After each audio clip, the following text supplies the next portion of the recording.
viviese hace miles de años no le parecería una cavidad nasal, porque no se parece a la de los humanos, así que podrían haber interpretado que el agujero del centro no era una cavidad nasal donde iba la trompa, sino que había un solo ojo enorme en el centro. A Mayor, la historia le recordó enseguida el relato épico de Ulises. En él, el antiguo poeta Homero describe un encuentro con una tribu de gigantes cavernícolas salvajes de un solo ojo, con la fuerza suficiente para arrojar una roca y hundir un barco. Aunque subsistían dedicándose al pastoreo, estaban ansiosos de carne humana. Solo clavando un palo afilado en el ojo del monstruo pudo escapar Ulises. Y solo tras perder a 4 de sus hombres por la gula de Polifemo, el cíclope legendario, un gigante deforme con un solo ojo en el centro de su frente. ¿Era el cráneo de un mastodonte para los antiguos la prueba de que los míticos cíclopes existieron de verdad? Los mitos sobre los gigantes y los monstruos se confirmaban cada vez que un aldeano desenterraba un hueso que era tan alto como él. No podemos demostrar que los mitos sobre criaturas gigantes, monstruos y héroes enormes estuviesen realmente inspirados en la observación de huesos fosilizados grandes, pero sí podemos asegurar que, cuando la gente encontraba estos huesos, estos restos extraordinarios le recordaban enseguida los mitos que conocían.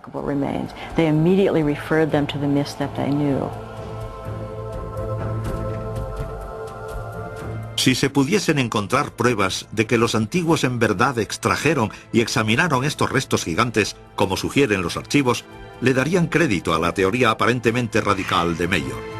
Pero para esa investigación sería necesaria una exhumación sin precedentes en tumbas antiguas y una nueva ciencia.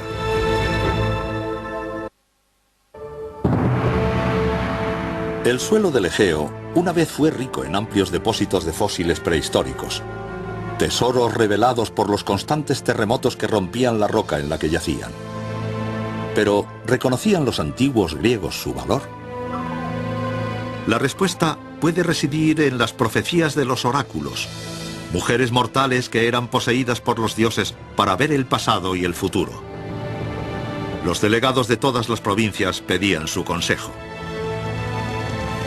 Es muy conocida la petición de los representantes de Esparta en torno al año 530 a.C., recogida por el historiador griego Heródoto. Cuando le preguntaron qué hacer para que su ciudad prosperase y triunfase sobre sus enemigos, el oráculo les ordenó que trajesen a Esparta los restos del héroe mítico Orestes, hijo de Agamenón. Según la leyenda, Orestes había vengado la muerte de su padre matando a su madre, un acto que provocó que las furias lo volviesen loco. Curado por dioses compasivos, se convirtió en rey de Argos y Micenas. Se dijo que vivió hasta muy mayor, pero no sabemos dónde está enterrado. Durante meses, escribió Heródoto, los espartanos buscaron en vano. Entonces, un día, en la antigua ciudad de Tegea, un soldado espartano oyó a un herrero contar un relato asombroso. Mientras cavaba un pozo cercano, hizo un descubrimiento inexplicable y lo explicó detalladamente. Cavando en la tierra, encontré un ataúd de 6,5 metros. No podía creer que hubiesen existido hombres tan grandes, así que lo abrí. Vi que el cuerpo también medía lo mismo. Después de medirlo, lo volví a enterrar. Para el soldado, esos restos gigantes solo podían ser una cosa: los huesos del héroe Orestes. Esperó hasta el anochecer, los desenterró y se los llevó a Esparta. Los antiguos griegos creían que en la era mitológica todos los héroes y heroínas medían 3 veces más que los hombres y mujeres de hoy, y que todo era mejor. En todas las épocas se ha creído que hubo una edad dorada. Hasta los animales eran más grandes. Todo era más grande y mejor, más espectacular. Creían que sus héroes, aquellos que los precedieron, eran más grandes que ellos. El heroísmo implicaba que los considerados extraordinarios por sus hazañas tenían que serlo de verdad. El poder era un indicador de la altura y el valor. Entre los años 500 a.C.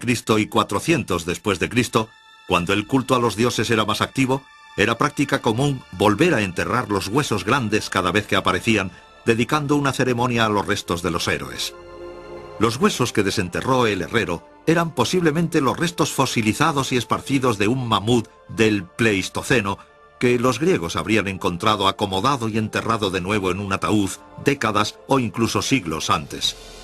Cuando los restos se desenterraban por segunda vez, los objetos de la ceremonia se veían como prueba de que habían encontrado la tumba de un héroe legendario. Los huesos se llevaron con gran protocolo a Esparta, que efectivamente prosperó, volviéndose la ciudad-estado más importante del sur de Grecia. El anuncio hecho por los espartanos de que habían descubierto los huesos de Orestes despertó un profundo interés en Grecia por encontrar huesos, y ahora todas las ciudades querían tener sus propios huesos de un héroe autóctono.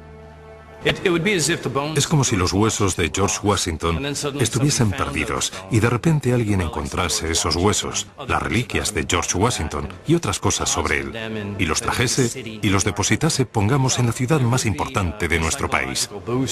Eso supondría un estímulo psicológico, la moral subiría, sobre todo porque, al contrario que nosotros, los griegos otorgaban a sus héroes un sentido de semidivinidad. Investigando antiguos escritos desconocidos, la folclorista Adrienne Mayor encontró docenas de referencias a antiguas búsquedas y descubrimientos de huesos gigantes. Algunos se volvieron a enterrar, pero otros, en especial los que consistían en un solo hueso, se traían al templo local como ofrenda sagrada. Tenemos tantos relatos antiguos de gente corriente que encontraba dientes, huesos y colmillos notables y que los llevaban a sus templos y santuarios, que podemos saber que era muy normal que los templos tuviesen exposiciones de fósiles. Sigue quedando un misterio. ¿Cómo los griegos, cuyos ritos funerarios y sacrificios de animales debieron familiarizarlos con la anatomía humana y animal, pudieron confundir antiguos mastodontes y mamuts con restos humanos? Una forma de investigar esta cuestión es recurrir a una ciencia nueva llamada tafonomía, una palabra que en griego significa fundamentos de la tumba. Es en realidad el estudio de todo lo que le ocurre al animal después de muerto y antes de ser descubierto, para que nosotros podamos encontrarlo en ese estado. Si fue atacado por animales carroñeros y cómo, y qué tipo de conservación permitió que esos huesos durasen cientos, miles o millones de años. El terreno es en realidad muy complicado porque se parece más bien a la escena de un crimen, donde hay partes de un cuerpo dispersas y pequeñas pisadas aquí y allá, y tienes que juntar todas las piezas para saber qué pasó. Solo que tú has llegado 1 millón de años después de que el crimen se cometiese y tienes que averiguar lo que pasó. Aunque las islas del Egeo fuesen ricas en restos de fósiles, ¿qué puede haber sobrevivido en una zona tan propensa a los terremotos? Las posibilidades de que los antiguos encontrasen un esqueleto intacto eran prácticamente incalculables. Los científicos han hecho gran cantidad de estudios para intentar averiguar qué huesos tienen más posibilidades de conservarse que otros. La condición de un fósil depende en gran medida de lo que les pase a los restos, lo rápidamente que se entierren y cómo les afecta la exposición a los elementos o a los animales carroñeros. El registro de fósiles es muy selectivo con respecto a lo que se conserva, y esta selección depende de la ciencia de la tafonomía. Es una ciencia joven. Solo tiene 50 años. Su nombre se inventó hace unos 50 o 60 años. Un científico dijo que puede hacerse una ciencia sobre lo que les ocurre a las cosas después de la muerte. Comprendiendo la estructura de los cuerpos y los sistemas esqueléticos, los paleontólogos pueden rellenar los huecos y reconstruir el aspecto que pudo haber tenido un animal en vida. Las partes más duras de los mamíferos como nosotros son los dientes, y por eso mismo son los elementos más comúnmente fosilizados.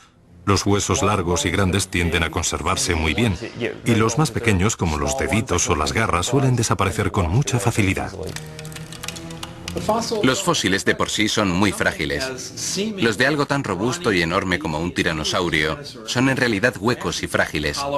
Y cuando el animal muere, muchos de los huesos se separan. Hay animales que escogen partes del cráneo para masticar, y así es como se destruyen los huesos. Por eso siempre encontramos restos de mandíbulas. Como los únicos restos que se encontraban de estos mamíferos gigantes eran huesos largos y dientes, los antiguos griegos verían restos aparentemente familiares pero descomunales. Un hueso de pierna humano se parece en muchos aspectos a un hueso de pierna de cualquier otro mamífero. Tienen la misma forma básica, así que si sabes cómo es un hueso humano, sea de un brazo o de una pierna, es muy fácil ver uno más grande y simplemente pensar que le pertenece a un humano más grande antes que a un animal diferente. Los historiadores antiguos calculaban que la altura de sus héroes sería 2 o 3 veces la de los mortales actuales, entre 3 y 4 metros y medio. Una escala similar al tamaño de un hueso largo de un mastodonte cuando lo comparamos con un ejemplar humano. Si montásemos esos restos formando una criatura de 2 piernas, el resultado sería una criatura gigante y deforme, pero humana. Esa reconstrucción puede corresponderse con los cientos de referencias a huesos de héroes, lo cual parece confirmar los antiguos relatos de titanes, amazonas, héroes y gigantes. Pero si todas esas historias se basan en la realidad, ¿qué puede haber inspirado las imágenes más monstruosas y grotescas de los griegos?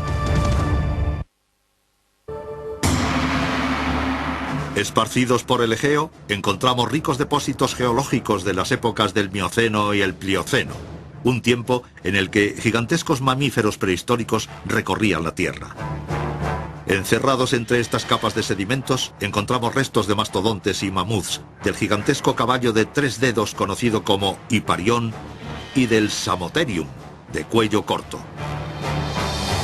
La constante actividad sísmica de la región ha mezclado los restos de los fósiles y ha destruido la mayoría de los detalles más frágiles y reveladores.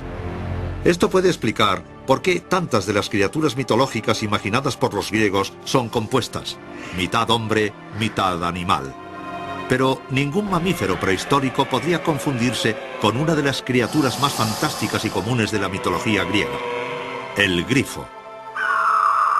Descrito en docenas de relatos antiguos, se decía que tenían cuerpo de león y alas y pico de ave de rapiña.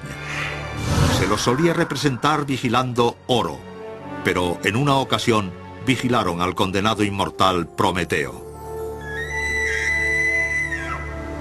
Prometeo era primo de Zeus, un titán. Prometeo se convirtió en el primer héroe cultural para los griegos. Le robó fuego a los dioses y lo trajo del Olimpo. Por regalarles fuego a los hombres, Prometeo pagó un precio terrible. Zeus se llevó a Prometeo y lo encadenó a una roca en los confines de la tierra, y allí le hizo pagar por sus pecados durante miles de años, haciendo que le comiesen el hígado una y otra vez, solo para que le volviese a crecer, porque claro, no puedes matar a un dios o a un inmortal, y por lo tanto su sufrimiento nunca tuvo fin. En la obra Prometeo encadenado, escrita en torno al año 400 a.C., el dramaturgo ateniense Esquilo escribió que los acantilados a los que estaba encadenado Prometeo estaban vigilados por las criaturas más temibles de la mitología para que nadie se atreviese nunca a rescatarle. Estas criaturas eran los guardianes de pico afilado de Zeus.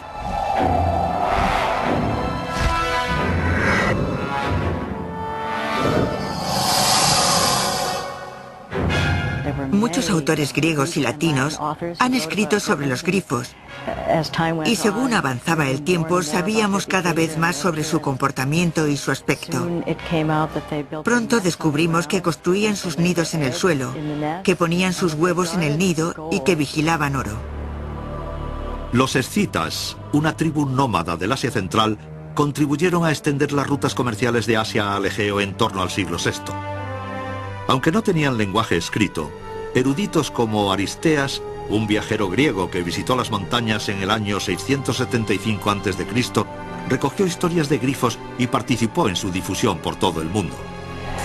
Es posible que los escitas contasen esas historias sobre grifos feroces que vigilaban su oro para mantener a la gente alejada del territorio donde se encontraba el oro.